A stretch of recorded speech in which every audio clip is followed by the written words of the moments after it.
जैसा कि हम लोग पढ़ रहे हैं एजुकेशनल साइकोलॉजी, और उसका जो मेन टॉपिक था अपना एजुकेशन साइकोलॉजी शब्द की व्याख्या। तो हमने एजुकेशन देख लिया, साइकोलॉजी देख ली। कल हम देख रहे थे साइकोलॉजी जो है उसकी ब्रांचेज, हमने उनके नाम जो हैं वो देख लिए थे। उसके आगे देखते हैं कि जो कल हमने नाम देखे थे, लिखे थे, पढ़े थे, उनका जो अध्ययन विषय है, विषय वस्तु है, वो क्या है, सिर्फ हम ये समझेंगे।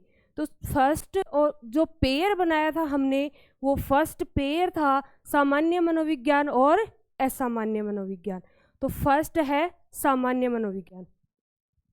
तो ये देखो, सामान्य, सामान्य का मीनिंग है जनरल, जो बात सबके लिए समान रूप से लागू होती है वो हो गई सामान्य। तो जो अदर ब्रांचेज हैं उन सब के लिए काम में आता है अपना सामान्य विज्ञान या सामान्य मनोविज्ञान, यानी कि आधार जो विषय है वो हो गया अपना सामान्य विज्ञान या सामान्य मनोविज्ञान। नेक्स्ट था असामान्य मनोविज्ञान। जैसा कि इसके नाम से ही स्पष्ट है, इसमें फर्स्ट टर्म आ रहा है असामान्य, यानी कि जो चीज सामान्य नहीं है, यानी कि जैसे असामान्य व्यवहार हो गया। किसे कहेंगे असामान्य व्यवहार? जो व्यवहार हम देखते आए हैं या फिर किसी पर्सन को ऐसा व्यवहार करना चाहिए, उस वे में वो व्यवहार ना करके उससे अपोजिट या विपरीत जो व्यवहार करता है वो हो गया असामान्य व्यवहार। तो ऐसे ही असामान्य जो एक्टिविटीज हैं जो बालक, मनुष्य आदि के द्वारा की जाती हैं, उनका अध्ययन करते हैं असामान्य मनोविज्ञान में। इसमें हम ये देखते हैं कि असामान्य व्यवहार जो है वो कैसे किया गया, क्यों किया गया, उसका रीजन क्या था और इसे कैसे सुधारा जा सकता है। ये अपना हो गया फर्स्ट पेयर। हमने याद करने के लिए इनके पेयर जो है वो बनाए हैं। फिर थर्ड आया अपना तुलनात्मक मनोविज्ञान। तुलना करके क्या किया था? प्रयोग में लिया था। जो तो सेकंड जो पेयर आएगा वो होगा तुलनात्मक मनोविज्ञान और प्रयोगात्मक मनोविज्ञान। तुलनात्मक का अर्थ है तुलना करना, यानी कि कोई जो पर्सन है, जैसे एक या दो पर्सन है, उनके बीच तुलना कर दी जाए, या जो कई मेथड है उनकी तुलना कर दी जाए कि कौन सी चीज जो है दूसरी चीज की तुलना में बेस्ट है। तो इन सब का अध्ययन किया जाएगा तुलना में। तुलनात्मक मतलब किसी एक फैक्ट की जो तुलना की जाएगी अन्य से और उसका अध्ययन किया जाएगा, वो होगी तुलनात्मक मनोविज्ञान। उसके बाद में था प्रयोगात्मक मनोविज्ञान। मनोविज्ञान में जो मेथड्स हैं, मनोवैज्ञानिक विधियां हैं, उन सब का प्रयोग करना प्रयोगात्मक मनोविज्ञान की विषय वस्तु रही है। यानी कि इसमें जो है मेथड यूज किए जाएंगे कि कहाँ पे कौन सा मेथड जो है वो सही होगा। तो ये होगी अपनी प्रयोगात्मक मनोविज्ञान। उसके बाद में हमने देखा था कि प्रयोग कहाँ पे किया था? समाज में जो औद्योगिक इकाइयाँ थी। तो समाज विज्ञान क्या होगा? समाज मनोविज्ञान क्या होगा?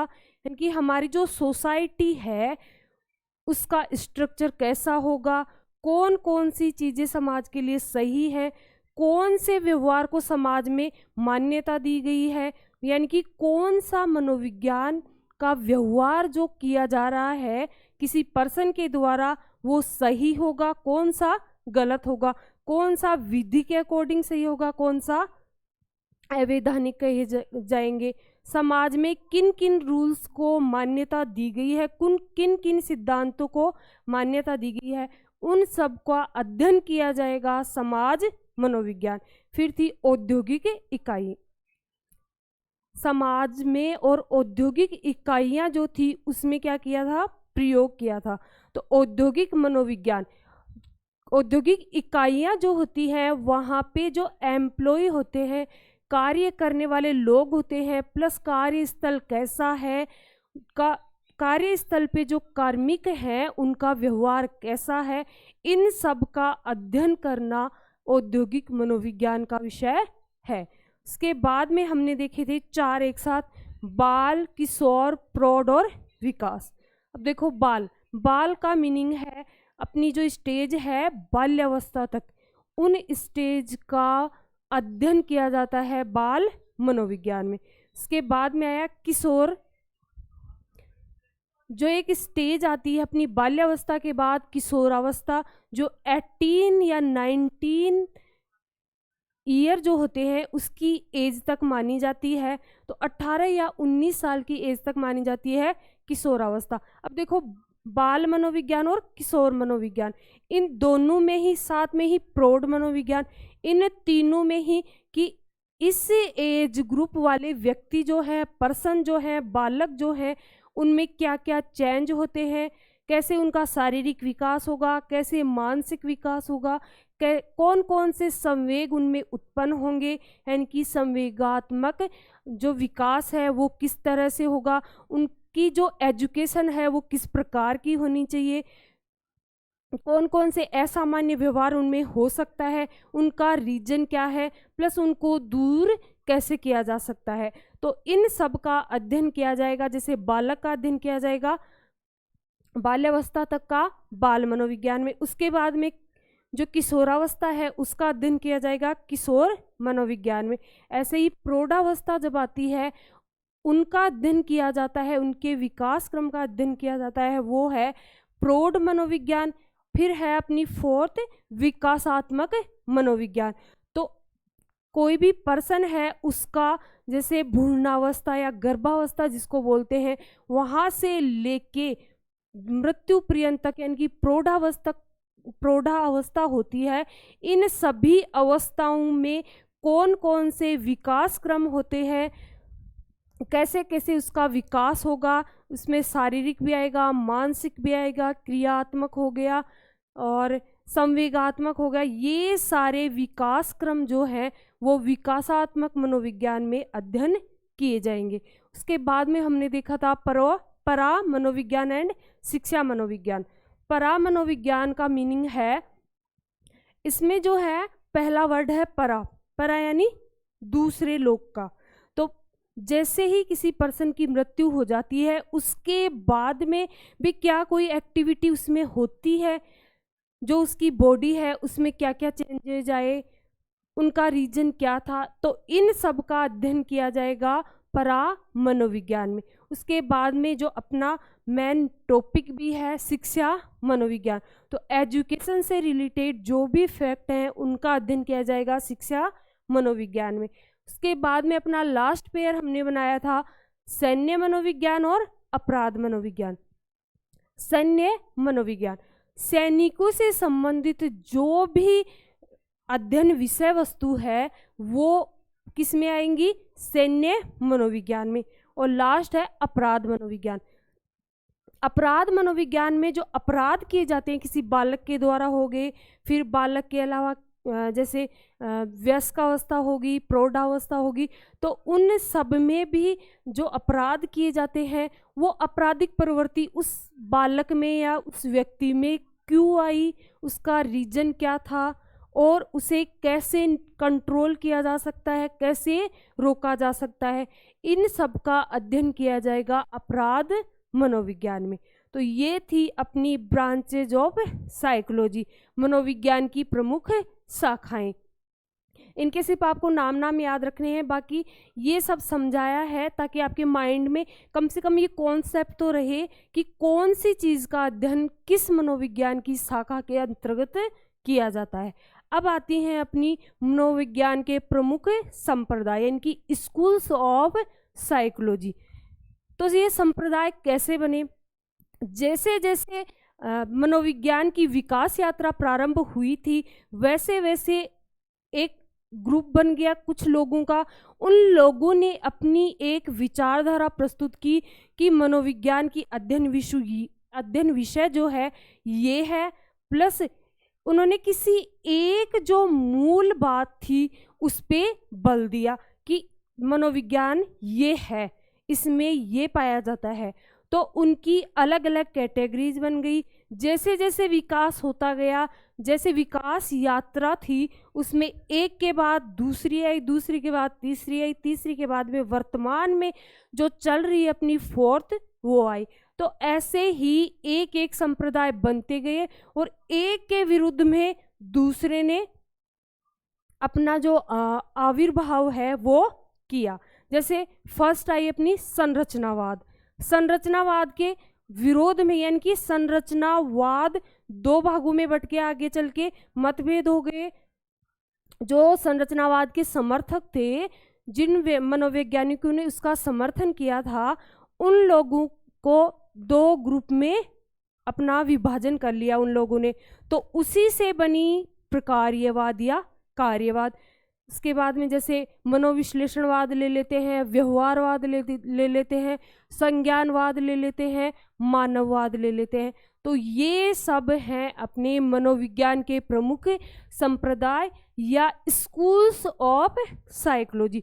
तो आज की अपनी जो हेडिंग है वो है स्कूल्स ऑफ साइकोलॉजी, मनोविज्ञान के प्रमुख संप्रदाय।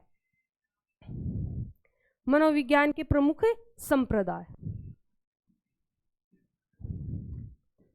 मनोविज्ञान के प्रमुख संप्रदाय या स्कूल्स ऑफ साइकोलॉजी। पहले देख लेते हैं कि कौन कौन से जो संप्रदाय है वो तो हैं, और हम उसे किस क्रम में पढ़ेंगे। हम अपने अध्ययन की सुविधा के अकॉर्डिंग, समझने की सुविधा के अकॉर्डिंग से लिखते हैं कि पहले संरचनावाद, फिर प्रकार्यवाद, फिर मनोविश्लेषणवाद, व्यवहारवाद, संज्ञानवाद एंड मानववाद। तो फर्स्ट लिखते हैं संरचनावाद,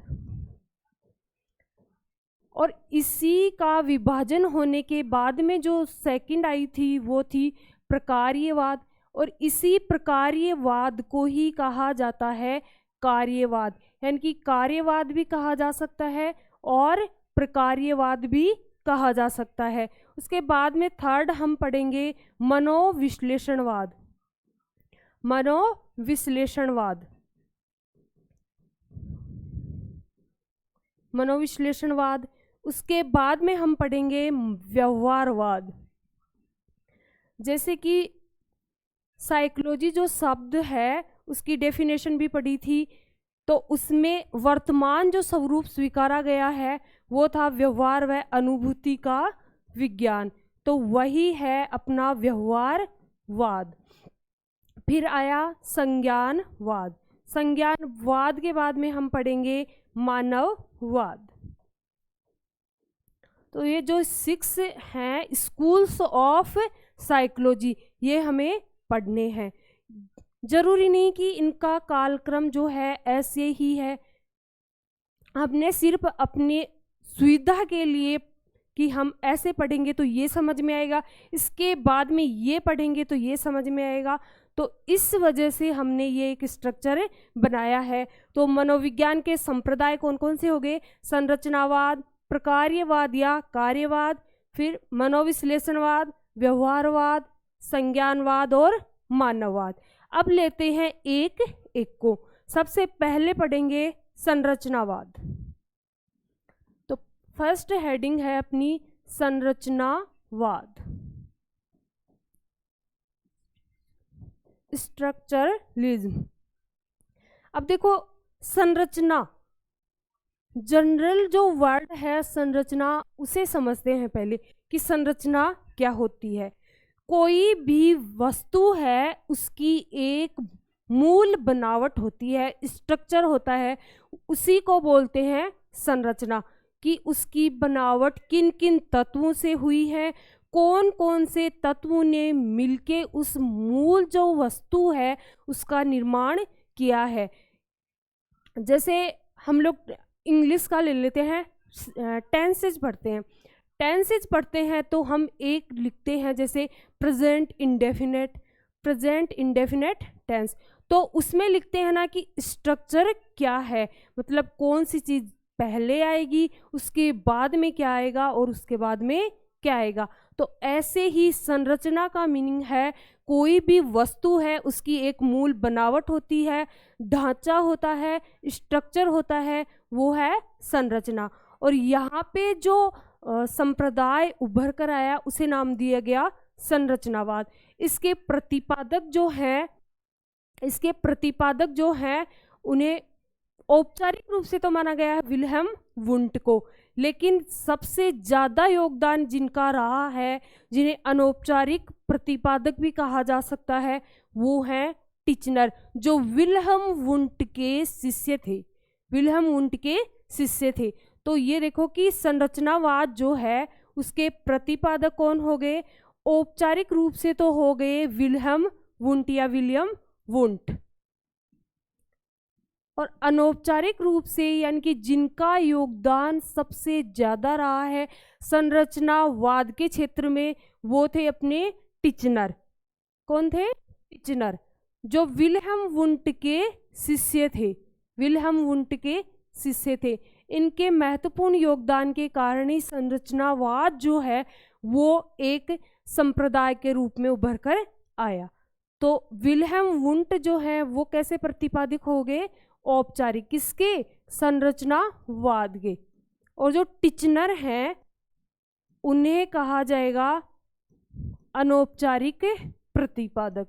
अब ये देखो कि एग्जाम में ऐसे आए कि संरचनावाद के प्रतिपादक कौन है, तो उसमें या तो ये दिया हुआ होगा कि औपचारिक प्रतिपादक कौन है और अनौपचारिक प्रतिपादक कौन है, या फिर एक ही ऑप्शन में आएगा, या तो विल्हेम वुंट आ जाएगा या फिर आ जाएगा टिचनर।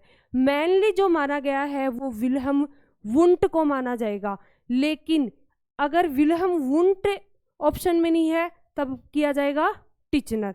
और अगर दोनों ऑप्शन में है तो ये औपचारिक और अनौपचारिक जो वर्ड है वो क्वेश्चन में ऐड होंगे। तो ये तो हो गए संरचनावाद के प्रतिपादक। अब ये देखो कि उन्होंने जो है संरचनावाद के जो समर्थक थे, इन्होंने किस चीज पे बल दिया है, किस बात पे मेन फोकस किया है? तो आपने एक पढ़ा था मनोविज्ञान की विकास यात्रा में चेतना का विज्ञान।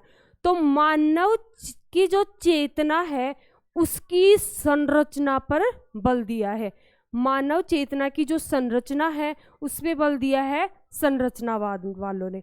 संरचनावाद के जो समर्थक थे उन लोगों ने मूल जो बल दिया है वो किस पे दिया है? मानव चेतना की संरचना पर।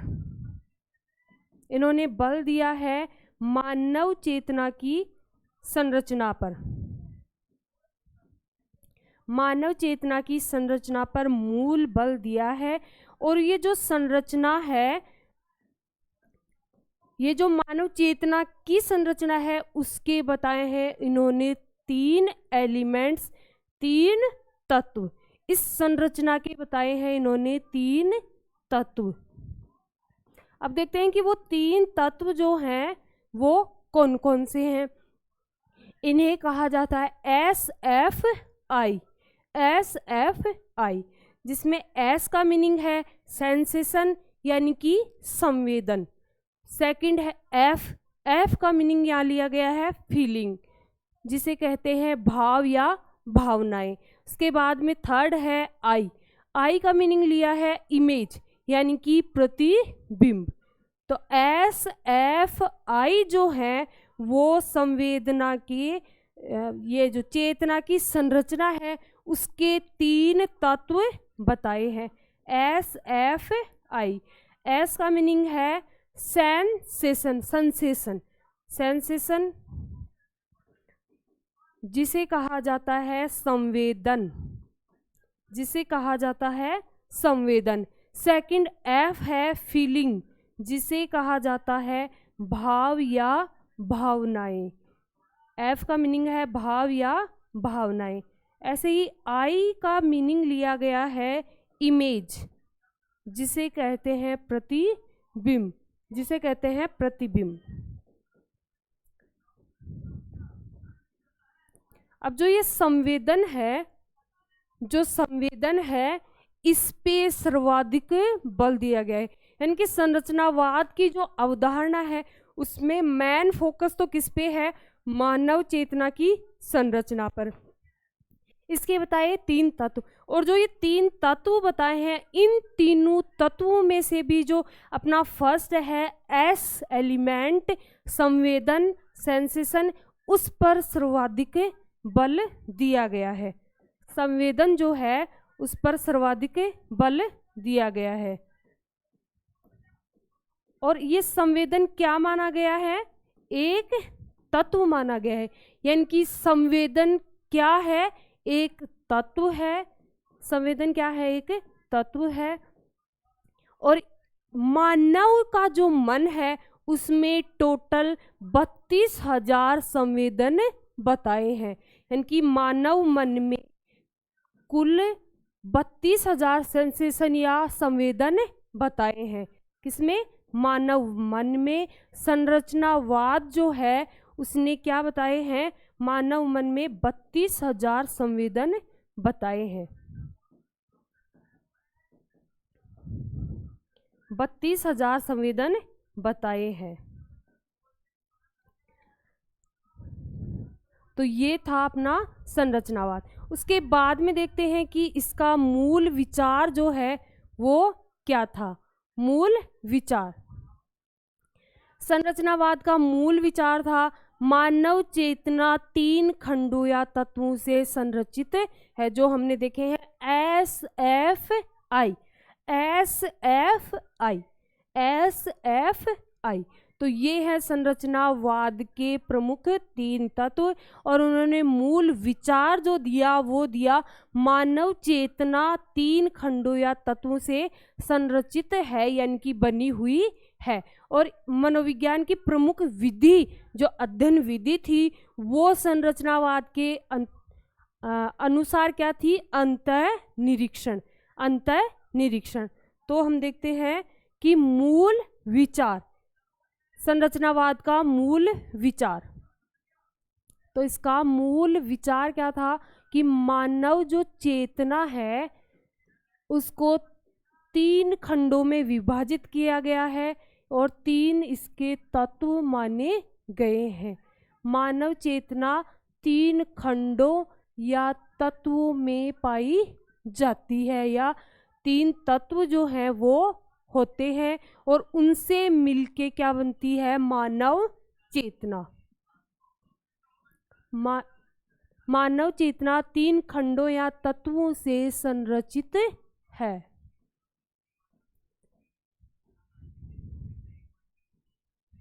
और संरचनावाद में जो अध्ययन विधि थी, अध्ययन करने की जो विधि थी वो मानी गई अंतःनिरीक्षण। वो मानी गई अंतःनिरीक्षण। तो ये हो गया अपना संरचनावाद। ये हो गया अपना संरचनावाद। उसके बाद में जब संरचनावाद के समर्थकों में मतभेद होने लग गए तो ये 2 ग्रुप में डिवाइड हो गया। जैसे आपने सुना होगा कि कांग्रेस जो बनी थी उसका भी डिवाइडेशन हुआ था, उसके भी 2 भाग, 2 गुटों में वो बदल गया था, नरम दल गरम दल। तो ऐसे ही जो अपनी संरचनावाद है वो 2 स्कूल्स में डिवाइड हो गई। एक तो थे शिकागो विश्वविद्यालय के, एक थे कोलंबिया विश्वविद्यालय के। तो ये सब आपको नहीं पढ़ना है, अपने को यही ध्यान में रखना है कि संरचनावाद जो है उसी से अलग कौन हुआ है, प्रकार्यवाद, और जिसे कार्यवाद भी कहा जा सकता है। प्रकार्यवाद को ही कहा जाता है कार्यवाद। अब ये देखो कि इनमें मतभेद क्यों होने लगे। तो ये देखो संरचनावाद वाले जो थे उन्होंने किस पे बल दिया था कि मानव चेतना की संरचना पर। और जो प्रकार्यवाद या कार्यवाद है, जैसे कि इसके नाम में स्पष्ट हो रहा है कार्य या प्रकार्य, तो इन्होंने बल दिया था मानव चेतना के कार्य पर। संरचनावाद में तो कहा गया कि मानव चेतना जो है उसकी संरचना कैसे होती है ये मेन है, जबकि प्रकार्यवाद में कहा गया कि मानव चेतना जो है वो कार्य किस प्रकार से करती है। तो इसका मतभेद होने के कारण इसका विभाजन हुआ। और दूसरी जो अपनी स्कूल बनी, संप्रदाय बना, वो था प्रकार्यवाद या कार्यवाद। प्रकार्यवाद या कार्यवाद।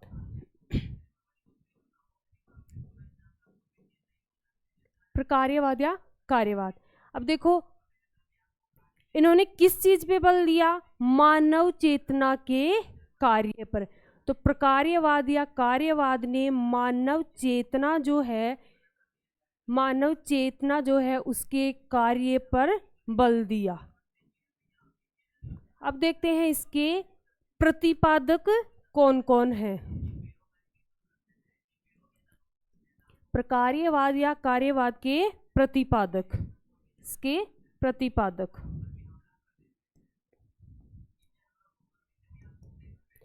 इसके प्रतिपादक माने जाते हैं विलियम जेम्स, जिन्हें आधुनिक मनोविज्ञान का जनक भी कहा जाता है, क्योंकि 1912 में इन्होंने प्रयास किया था, दर्शन शास्त्र से अलग करवाया था किसको? मनोविज्ञान को अलग शाखा के रूप में। जो प्रयास स्टार्ट हुए थे 1879 से विलियम वुंट के समय से। तो विलियम जेम्स जो है वो अनौपचारिक रूप से इसके प्रतिपादक माने जाते हैं। यानी कि धीरे धीरे जैसे संरचनावाद से अलग होने लगे, उस समय John Dewey, Angell, Carr, Thorndike, इन लोगों के प्रयासों से तो ये अलग होने लगा। लेकिन जो कार्य जिनका मतलब महत्वपूर्ण योगदान प्रकार्यवाद के क्षेत्र में रहा है वो थे विलियम जेम्स। तो विलियम जेम्स को अनौपचारिक प्रतिपादक किसका माना जाता है? प्रकार्यवाद या कार्यवाद का। तो इसके प्रतिपादक हैं विलियम या विल्हेम जेम्स। विलियम जेम्स, जिन्हें अनौपचारिक भी कहा जाता है। अगर पूछा जाए एग्जाम में कि प्रकार्यवाद या कार्यवाद के प्रतिपादक कौन है, तो विलियम जेम्स ही ऑप्शन में आएगा जनरली। लेकिन अगर ये पूछ लिया जाए कि अनौपचारिक प्रतिपादक कौन है, तो भी विलियम जेम्स ही आएगा। ये नहीं कि विलियम जेम्स शायद औपचारिक हो और ये कोई और भी हो सकते हैं। तो अनौपचारिक भी यही आएंगे। कौन? William James.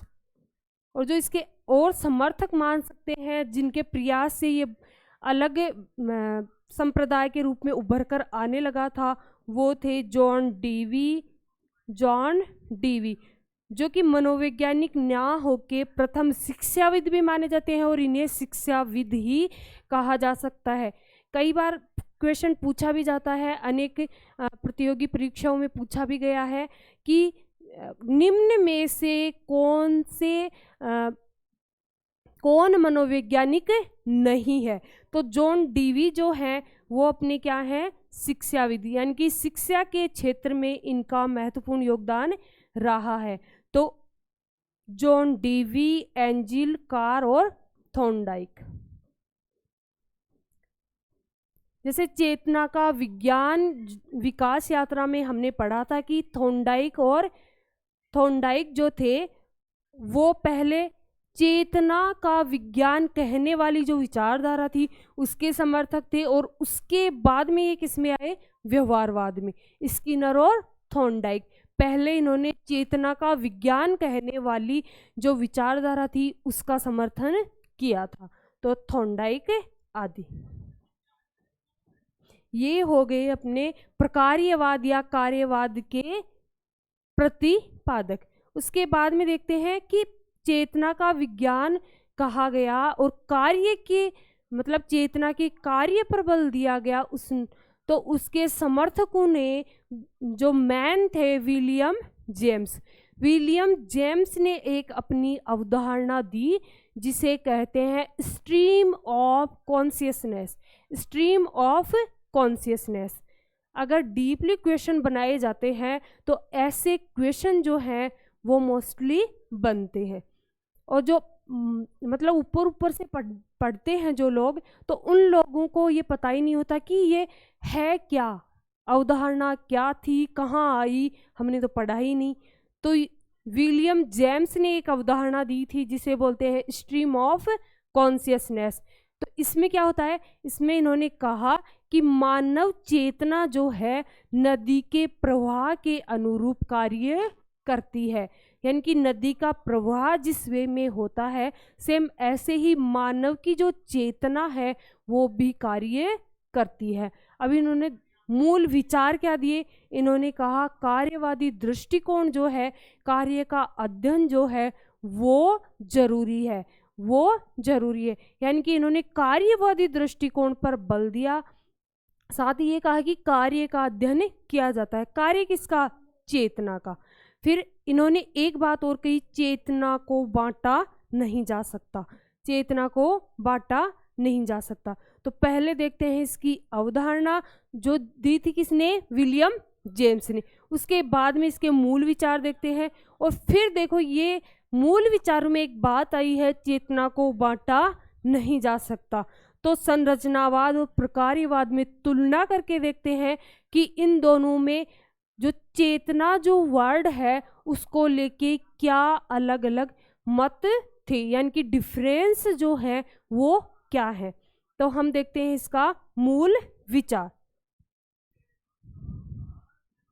मूल विचार तो कार्यवादी दृष्टिकोण जो है, फर्स्ट तो ये था कि कार्यवादी दृष्टिकोण पर बल दिया गया, कार्यवादी दृष्टिकोण पर बल दिया गया, और ये कहा कि चेतना का कार्य जो है, चेतना का जो कार्य है उसका अध्ययन किया जाता है, कार्य का अध्ययन किया जाता है।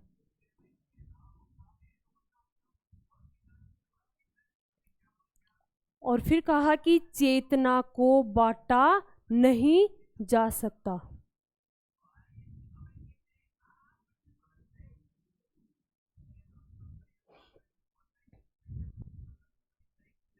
चेतना को बांटा नहीं जा सकता।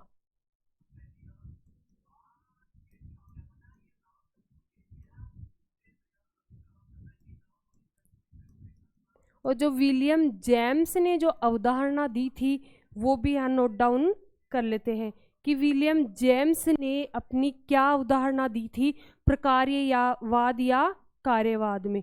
तो ये है अवधारणा, इसमें कहा गया स्ट्रीम ऑफ कॉन्शियसनेस, स्ट्रीम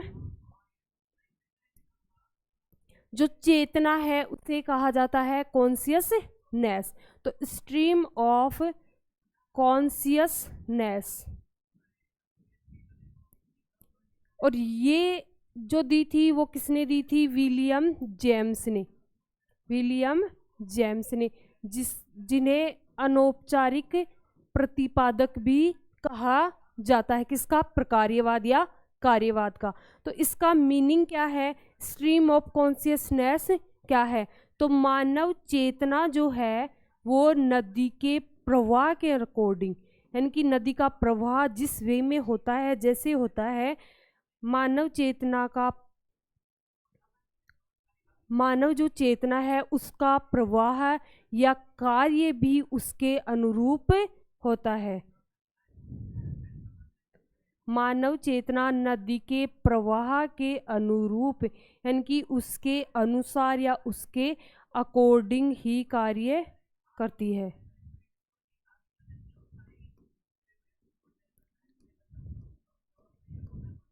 अनुरूप कार्य करती है।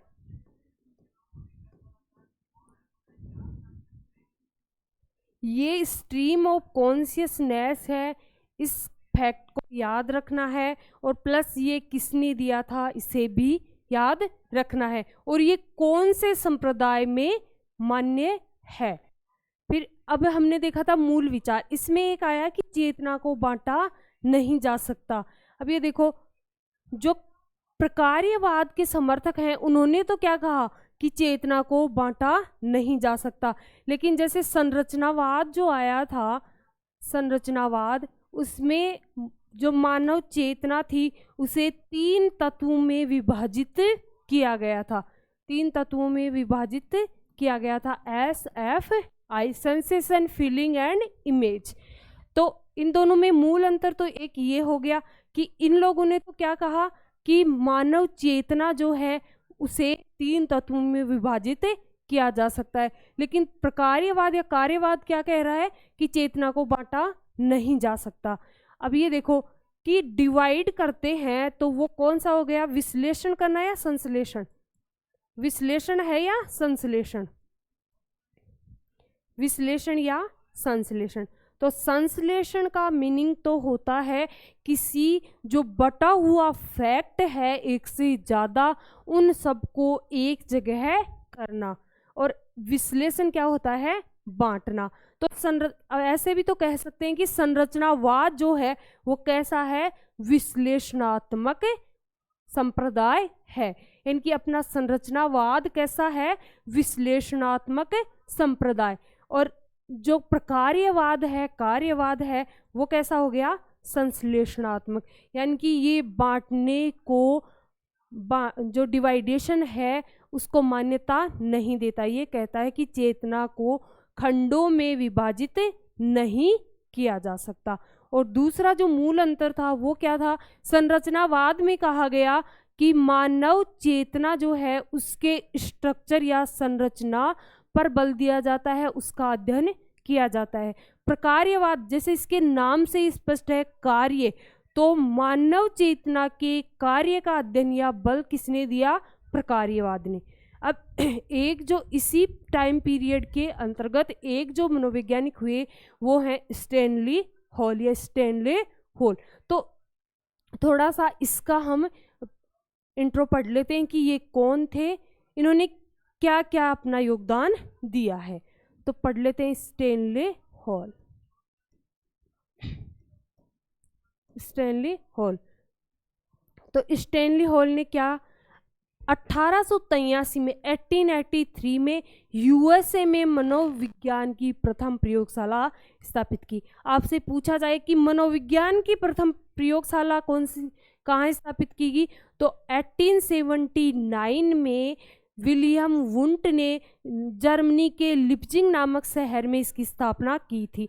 लेकिन ये पूछ लिया जाए कि अमेरिका में या अमेरिकन मनोविज्ञान की प्रथम प्रयोगशाला स्थापित की गई 1883 में, किसने की, स्टैनली हॉल ने। इसके बाद में 1893 में यूएसए में, 1892 या 3 है उसमें, यूएसए में APP यानी कि अमेरिकन साइकोलॉजिकल एसोसिएशन की स्थापना की, किसने, स्टैनली हॉल ने। इसके अलावा एक जो महत्वपूर्ण या इम्पोर्टेंट फैक्ट है वो ये है कि 1904 में स्टैनली हॉल ने क्या कहा था, किशोरावस्था तूफान, संघर्ष और झंझावत की अवस्था है। तो ये हो गए स्टैनली हॉल। यहाँ पे मैन जो ये बताने का रीजन ये है कि विलियम वुंट ने इसी टाइम पीरियड के अंतर्गत प्रथम प्रयोगशाला स्थापित की थी। उसके बाद में 1883 में यूएसए में मनोविज्ञान की प्रथम प्रयोगशाला स्थापित की थी स्टैनली हॉल ने।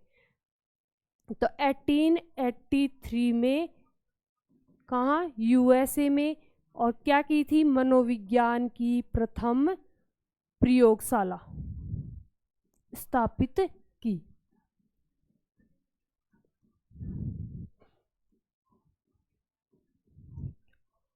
और APP यानी कि अमेरिकन साइकोलॉजिकल एसोसिएशन की स्थापना की थी 1892-1893 इसमें की थी, यूएसए में ही, यानी कि ये अमेरिकन मनोवैज्ञानिक हैं। यूएसए में APP यानी कि अमेरिकन साइकोलॉजिकल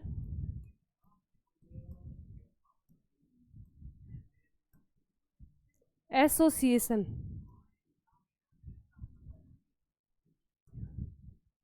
की स्थापना। और इनका जो महत्वपूर्ण या इम्पोर्टेंट जो स्टेटमेंट है वो भी यहीं पे नोट डाउन कर लेते हैं ताकि हमें याद हो जाए। तो 1904 में इन्होंने किशोरावस्था के लिए कहा था, किशोरावस्था के लिए क्या कहा था कि किशोरावस्था जो है तूफान, संघर्ष और झंझावत की अवस्था है, झंझावत की अवस्था है। चलो इसको याद करते हैं। तो देखो इसमें क्या आ रहा है, हॉल प्लस स्टे। तो कोई पर्सन जो है, कोई पर्सन जो है वो जा रहा है, तो उसे देखने वाले लोग बोल रहे हैं कि अरे भैया ये जो हॉल है, ये सामने जो हॉल दिख रहा है यहीं पे क्या करो, स्टे करो, क्योंकि क्या आ रहा है, तूफान आ रहा है, झंझावत आ रहा है, तूफान आ रहा है, झंझावत आ रहा है। यहाँ पे अगर आप नहीं रुके तो आपको क्या करना पड़ेगा, संघर्ष करना पड़ेगा। किसी पर्सन को समझा रहे हैं या बोल रहे हैं कि आप इसी हॉल में स्टे करो, आप इसी हॉल में रुक जाओ, क्योंकि तूफान और झंझावत आ रहे हैं, अगर आप नहीं रुकते हो तो आपको संघर्ष करना पड़ेगा। तो ये थे स्टैनली हॉल के प्रमुख योगदान। इसके बाद में जैसे ही जो प्रकार्यवाद है उस संप्रदाय की आलोचना होने लगी, तो नया जो है, नई विचारधारा है वो उभरने लगी। तो कहने का मतलब ये है कि संरचनावाद का विरोध भी हो गया और प्रकार्यवाद का विरोध हो गया। नेक्स्ट जो है वो विचारधारा उभरने लगी। तो थर्ड जो हम पढ़ेंगे वो है अपनी मनोविश्लेषणवाद। थर्ड जो है वो है अपनी मनोविश्लेषणवाद। मनोविश्लेषणवाद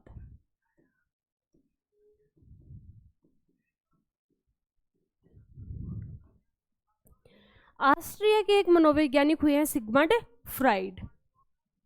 तो इन्होंने इसका प्रतिपादन किया था। प्रतिपादक कौन हो गए, सिगमंड फ्राइड। सिगमंड फ्राइड ये थे ऑस्ट्रिया के, कहाँ के, ऑस्ट्रिया के मनोवैज्ञानिक थे। प्रारंभ में जो यूनानी दार्शनिक थे उनका महत्वपूर्ण योगदान रहा, लेकिन धीरे धीरे जो अमेरिका है वहाँ पे भी इसका विकास होने लगा।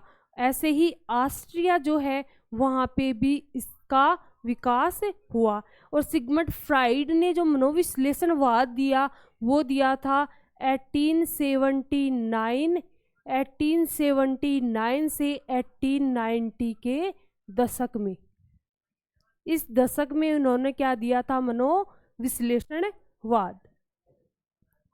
अब इन्होंने क्या कहा, मानव मन के 3 स्तर बताए।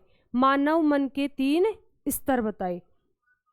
मनोविश्लेषणवाद देते समय जो इसके प्रतिपादक थे वो थे सिगमंड फ्राइड। उनकी एक बुक थी ड्रीम एनालिसिस। इनकी बुक कौन सी थी, ड्रीम एनालिसिस। ड्रीम एनालिसिस ये थी इनकी बुक, इनकी सिगमंड फ्राइड की। अब इन्होंने क्या बताया, मानव मन के 3 स्तर बताए। उन लोगों ने किसके बताए थे, चेतना के, मानव चेतना जो है उसके स्तर बताए थे 3। और सिगमंड फ्राइड ने किसके बताए, मानव मन के 3 स्तर बताए। और इनकी तुलना भी की, मानव मन की तुलना की, किससे की, बर्फ के टुकड़े या जिसे आइसबर्ग भी कहा जाता है। तो मानव मन की तुलना की किससे, बर्फ के टुकड़े से। जो 3 स्तर बताए हैं उन 3 स्तरों की तुलना की कि ये बर्फ के टुकड़े के समान है या आइसबर्ग के समान है। मनोविश्लेषणवाद में मानव मन के 3 स्तर बताए हैं। संरचनावाद और प्रकार्यवाद या कार्यवाद, उसमें था मानव चेतना। अब देखो संरचनावाद में भी 3 तत्व या स्तर, 3 तत्व बताए थे, तो इनमें कंफ्यूज नहीं होना है। संरचनावाद में मानव चेतना के 3 तत्व बताए थे, जबकि मनोविश्लेषणवाद में मानव मन के 3 स्तर बताए हैं। और इनकी तुलना किससे की है? बर्फ के टुकड़े या आइसबर्ग से। जबकि जो स्ट्रीम ऑफ कॉन्शियसनेस है वो अवधारणा आती है अपनी प्रकार्यवाद या कार्यवाद में। कैसे याद रखोगे स्ट्रीम ऑफ कॉन्शियसनेस? इसे याद करोगे नदी का प्रवाह। नदी का प्रवाह तो क्या बताया था? नदी के प्रवाह के अनुसार कार्य करती है। और कार्य किस में किया जाता है? प्रकार्यवाद या कार्यवाद में। तो ये देखो मनोविश्लेषणवाद के प्रतिपादक हो गए सिगमंड फ्राइड। 1879 टू 1890 के दशक में इन्होंने इसका विकास किया। कहाँ के थे ये? ऑस्ट्रिया के थे। इनकी बुक थी वो क्या थी? Dream analysis. और इन्होंने क्या बताया? मानव मन के 3 स्तर बताए। तो इन्होंने मानव मन के 3 स्तर बताए। सिगमंड फ्राइड ने मानव मन के 3 स्तर बताए हैं और इसकी तुलना की है। इनकी तुलना किससे की है? बर्फ के टुकड़े या आइसबर्ग से। बर्फ के टुकड़े या आइसबर्ग से। बर्फ के टुकड़े या आइसबर्ग से।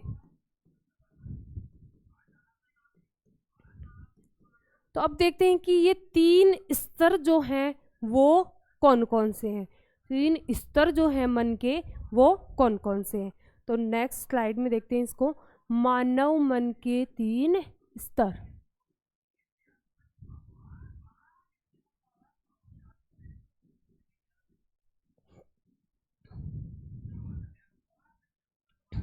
इसमें पहला है चेतन,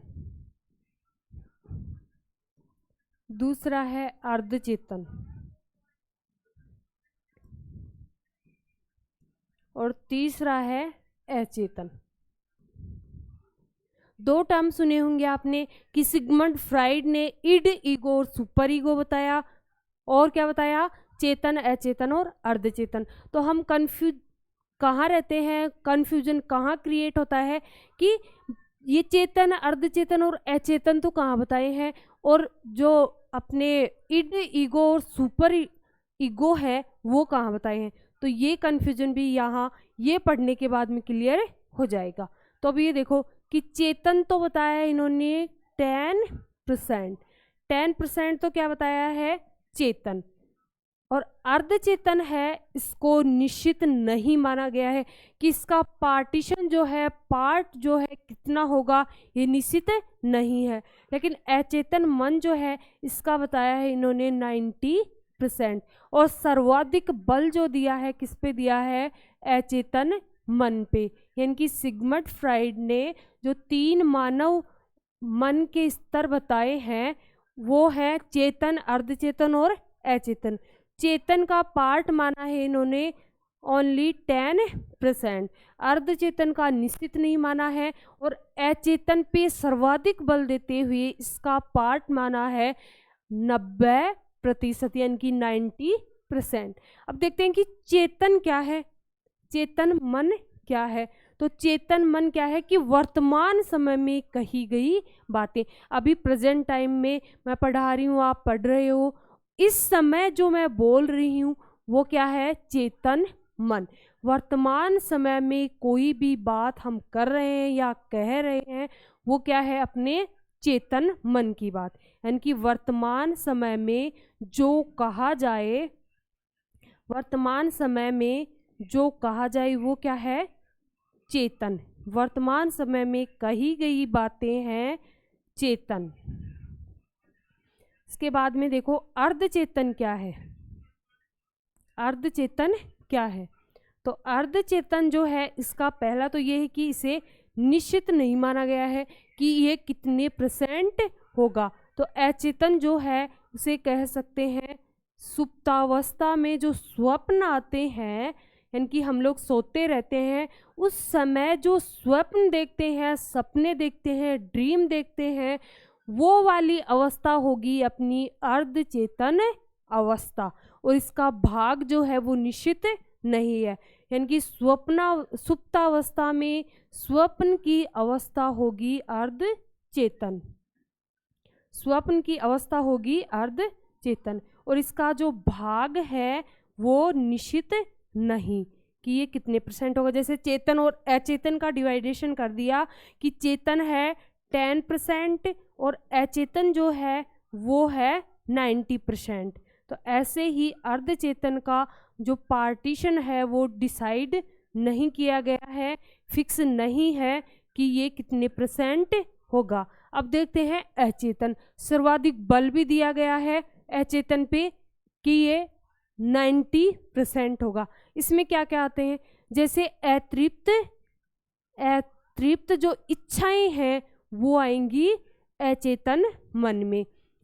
ऐसी इच्छाएं जैसे हमने सोचा कि काश हमारे पास एक कार हो, काश मैं प्रधानमंत्री होता, काश मैं ऐसे होता, मैं इंजीनियर होता, काश मैं लाइब्रेरियन होता। उन इच्छाओं के लिए हमने प्रयास तो किए, लेकिन वो प्रॉपर प्रयास जो है हम नहीं कर पाए, और जो हमारा टारगेट है, जो हमने सोचा था, वो हमारी इच्छा थी, गोल था, वो कंप्लीट नहीं हो पाया। हम किसी दूसरे सेक्टर में चले गए, तो वो जो हमारी इच्छाएं थी वो इच्छाएं दब गई। अतृप्त इच्छा थी वो, यानी कि वो हमारी इच्छा जो है वो पूरी नहीं हो पाई। तो ये सब किस में जाएंगी, अचेतन मन में। तो अचेतन में क्या आएगा, अतृप्त इच्छाएं, अतृप्त इच्छाएं या अवस्थाएं, अतृप्त इच्छाएं।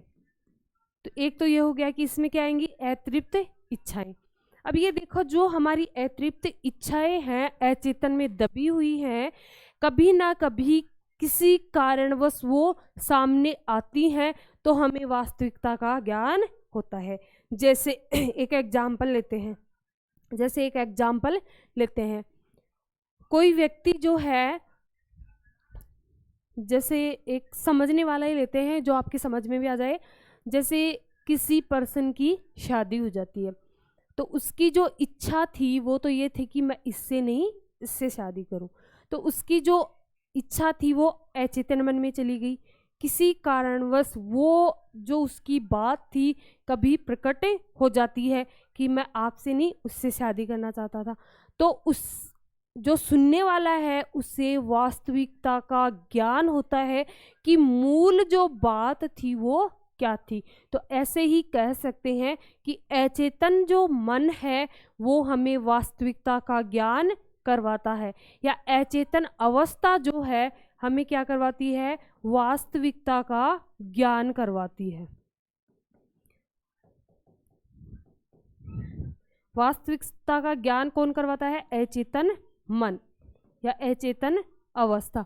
अब ये देखो, चेतन वर्तमान समय में की गई बातें या कही गई बातें, प्रेजेंट टाइम में हम बोल रहे हैं, हमारे मन में तो कुछ हो रहा है, हमारे अचेतन मन में कोई और बात है, लेकिन प्रेजेंट टाइम में हम कुछ बोल अलग रहे हैं, तो वो है हमें वास्तविकता का ज्ञान नहीं करा रहा है। लेकिन अचेतन मन में जो उसमें दमित इच्छाएं हैं, जो दबी हुई इच्छाएं हैं, वो कभी प्रकट होती है, तो उससे हमें वास्तविकता का ज्ञान होता है कि वास्तविकता क्या थी। ऐसे ही सिगमंड फ्राइड का जो योगदान रहा है वो देखते हैं किन किन क्षेत्र में रहा है। उसी में हमें पता चलेगा कि इड, ईगो और सुपर ईगो का टर्म जो लिया है यूज सिगमंड फ्राइड ने, वो कहाँ लिया है, और चेतन, अचेतन और अर्धचेतन का जो फैक्ट है वो उन्होंने कहाँ यूज लिया है। तो ये देखते हैं सिगमंड फ्राइड, इनका योगदान 3 क्षेत्रों में रहा है। इनका योगदान 3 क्षेत्रों में, जैसे पहला व्यक्तित्व में, दूसरा विकास, ये है डेवलपमेंट, व्यक्तित्व पर्सनैलिटी, और समायोजन एडजस्टमेंट, समायोजन। तो इन तीनों क्षेत्रों में सिगमंड फ्राइड का योगदान रहा है। अब देखते हैं कि व्यक्तित्व में तो क्या है। व्यक्तित्व में इन्होंने दिया है मनोविश्लेषणवाद। मनोविश्लेषणवाद, इनके सिद्धांत का नाम है मनोविश्लेषणवाद, और इन्होंने जो संप्रदाय दिया है वो भी कौन सा है, मनोविश्लेषणवाद। इसके बाद में विकास में देखते हैं, विकास में इन्होंने दिया है मनोलैंगिक विकास सिद्धांत। मनोलैंगिक विकास सिद्धांत, मनोलैंगिक विकास सिद्धांत। और समायोजन में इन्होंने क्या बताई हैं, मनोरचनाएं या प्रतिरक्षा युक्तियां। मनोरचनाएं या प्रतिरक्षा युक्तियां, जिन्हें कहते हैं डिफेंस मैकेनिज्म। डिफेंस मैकेनिज्म, प्रतिरक्षा युक्तियां।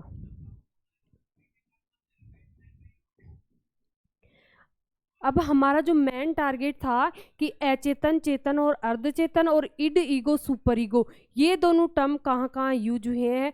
तो मनोविश्लेषणवाद में सिगमंड फ्राइड ने यूज किया है चेतन, अचेतन और अर्धचेतन और अचेतन। और जो समायोजन है, मनोरचनाएं हैं, प्रतिरक्षा युक्तियां हैं, यहाँ उन्होंने यूज किया है इड, ईगो और सुपर ईगो। सुपर ईगो, तो ये आपके याद होनी चाहिए। अब इसको कैसे याद करें कि प्रतिरक्षा युक्तियां कि डिफेंस मैकेनिज्म की आवश्यकता या नीड क्यों हुई, क्योंकि उसके ईगो को ठेस पहुंची। उसके ईगो को ठेस पहुंचने के कारण ही क्या हुआ, उसने प्रतिरक्षा युक्तियां जो है, डिफेंस मैकेनिज्म जो है, उनका यूज किया। तो ये थे अपने सिगमंड फ्राइड का योगदान। और जो अपना तीसरा संप्रदाय हमने पढ़ा है मनोविश्लेषणवाद। अब देखते हैं कि इसके 2-3 क्वेश्चन देखते हैं कि कैसे कैसे क्वेश्चन बन सकते हैं जो हमें कंफ्यूज करते हैं। फर्स्ट है, मानव मन में अचेतन मन का भाग है। मानव मन में अचेतन मन का भाग है।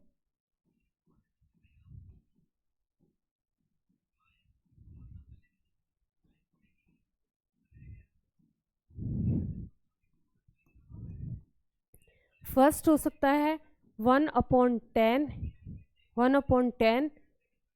सेकंड हो सकता है अपना 9/10। और थर्ड हो सकता है 1/9। 4 हो सकता है जैसे 7/9। तो ये देखो, मानव मन में अचेतन मन का भाग, यानी कि ये टोटल मन की बात कर रहा है। टोटल मन यदि 100 माना जाए या फिर 10 मान लिया जाए तो 10 में से कितना होगा, 9%। और जो चेतन है वो कितना होगा, 1/9। ये होगा अपना चेतन में। तो यहाँ 1/9 ना आके क्या आएगा, 9/10, यानी कि 10 में से कितने, 9। 10% मान लिया जाए तो उस टोटल जो है 10% मान लिया जाए तो 10 में से कितना, 9। तो मानव मन में अचेतन मन का भाग होगा 9/10। तो आज के लिए इतना ही। कल मिलते हैं नेक्स्ट टॉपिक के साथ, जो हमारे स्कूल्स ऑफ साइकोलॉजी या संप्रदाय जो चल रहे हैं उनमें एक नए संप्रदाय के साथ, नए स्कूल के साथ। तब तक के लिए जय हिंद, जय भारत, राम राम।